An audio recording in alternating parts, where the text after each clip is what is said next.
Hi everybody, Martyn at Flicking Feathers again today, and I'm tying this Sunburst muddled May. It's obviously a wet Mayfly pattern. I've tied these for a friend for a few years. He goes to Ireland every year for the Mayfly time, and this pattern has worked very well for him. As always, I'll put a materials list in the description, along with a link to the Patreon page for anybody who wants to support the channel, get access to the members only content, the monthly Zoom meetings, and be entered into the giveaways.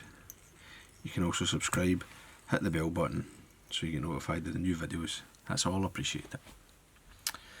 So my hook's my vice, and this is a size 10 B175. I've run on some Unit 8 in brown, or this is camel. But the thread colour's not that important really. I've just got to tie in my tail, which will be about half a dozen cocked pheasant tail fibres. Now you'll see some folk that try to tie them in all curved and all that, doesn't matter. As soon as you fish it, it just goes where it wants anyway. Tail length, just slightly more than the hook is enough.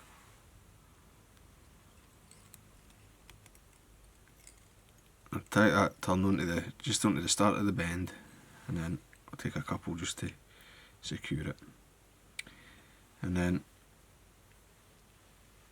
rib is a small oval gold. You can use silver as well. And just tidy these up. It's a wee bit long, we'll just trim that. By the length of the body. Then I'm going to come back and I'm going to tie in my body material, which is plumber's tape. Now it's obviously thicker than this and or wider than this. She's I'll tell you, it's 13mm wide, the stuff I've got, and I just cut strips with my big scissor,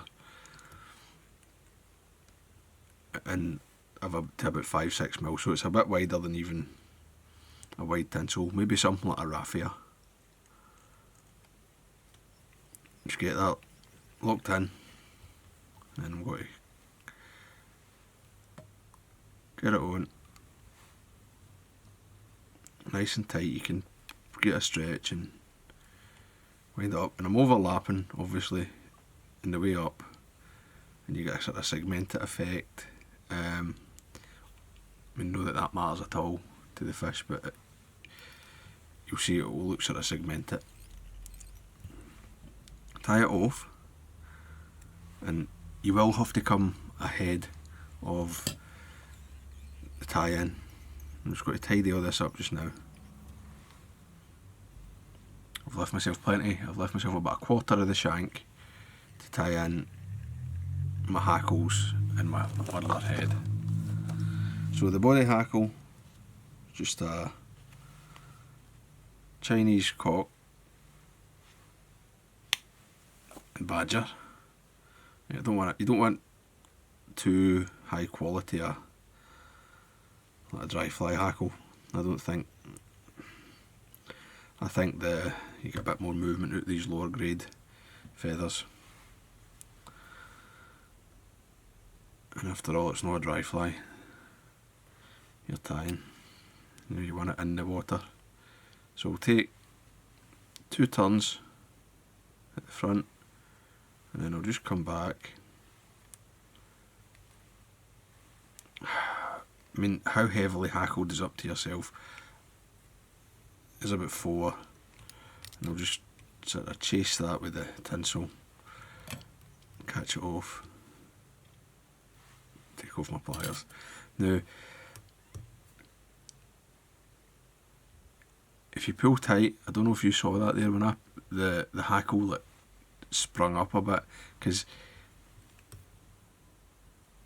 your rib will really bed into the plumber's tape.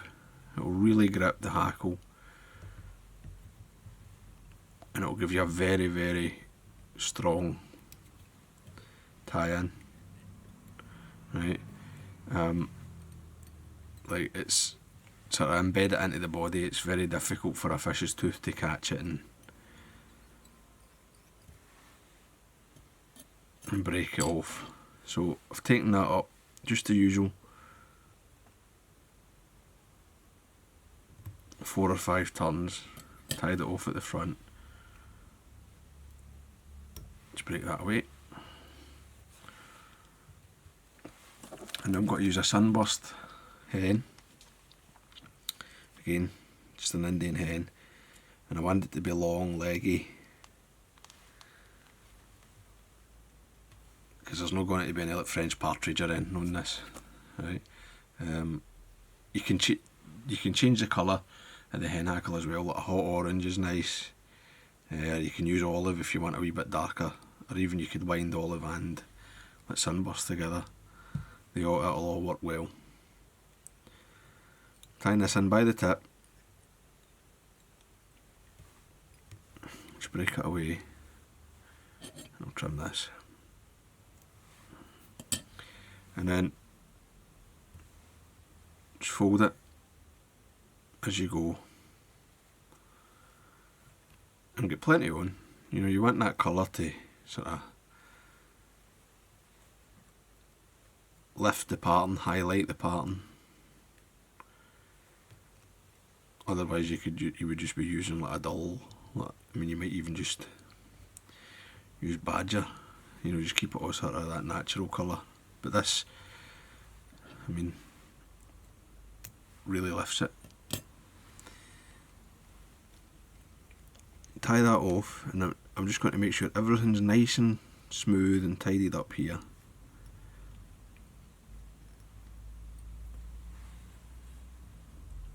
You can see there that hackle's nice and long. It's longer than the badger. Comes back behind the hook, right? And then the head I'm using roe deer, dyed olive.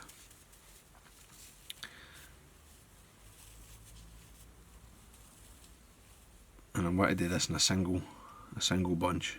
So I'm just position the thread just slightly in front of the hackle, right? You don't want to try to catch this right back against it. You need some space for the deer hair to sort of angle back. And let's get this bunch. And this deer hair, this patch I've got, the tips are pretty well aligned actually. It's not perfect, but it's close enough. So I'm just going to make sure that it's sort of clean. I'm going to offer it in length. Well, you're going to lose some when you flare it, but I still like to have it slightly shorter than the Sunburst hackle. But again, it's up to you. I mean, if you want it longer or shorter, that's your decision, you know. So get that in. Just a couple of wraps and then pull it tight. And then you can just work your thread forward.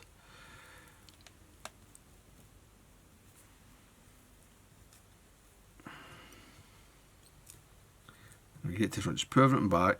Get 2 or 3 turns on, just so your thread's positioned on the shank. And then you can whip finish.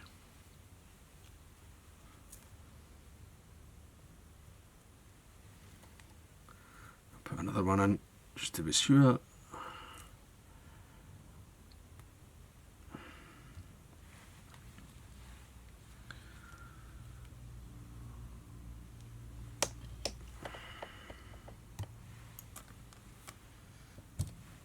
Now, I'm not going to trim this in the vise because I hate trimming muddlers in the vise. I'm just going to move that out of the way and I'll try to keep this in frame. I just come in, I just go around,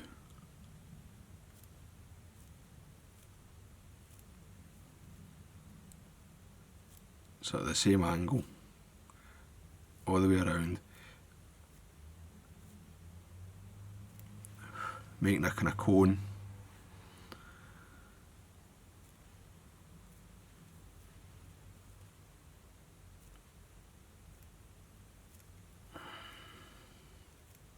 Just keep going, I just keep rotating it.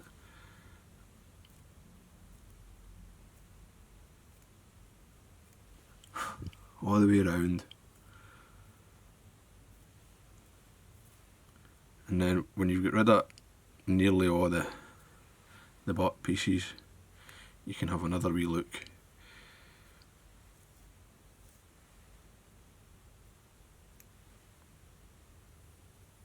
Just catch them with the blade and pull them forward, and then slide the blade down like that, and that way you don't cut the tips away. And then that gives you an idea how it's sort of sitting, how it blends together. It'll get better once you fish it, but it's pretty good at that. The last thing to do, make sure it's in your vise. The last thing to do is just come in and I just splash some varnish right in on the front there. Don't worry at all about it getting on the hook eye, and then I'll just grab a wee scrap hackle or something, and that will clean it. There you go. That's that muddled mayfly, the Sunburst hackle. It's a deadly wee flea at this time of year, or the coming weeks anyway. Well worth having in your box. So I hope you enjoyed that. I hope it was useful. If it was, please remember to give me a thumbs up below and subscribe to the channel. Take lines, guys. Bye.